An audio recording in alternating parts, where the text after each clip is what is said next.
Kiongozi wa kijeshi wa nchini Burkina Faso Kapteni Ibrahim Traore amewaambia wananchi wa taifa hilo la Afrika Magharibi ya kwamba lazima wasahau kuhusiana na demokrasia.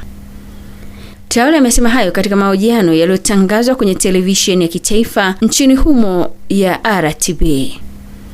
Akitoa ufafanuzi kauli yake, Traore amesema kwamba watu wa Burkina Faso wanahitaji kusahau swala hilo, sababu msingi wa demokrasia yenyewe sio kwa ajili yao.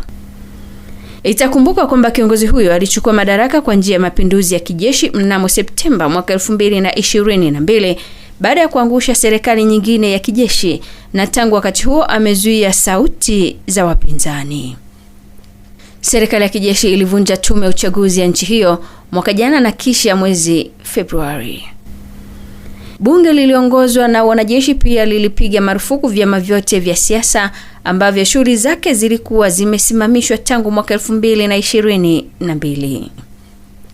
Hata hivyo, Umoja wa Mataifa umeitaka Burkina Faso kubatilisha uamuzi wa kupiga marufuku vyama vya siasa kukomesha ukandamizaji.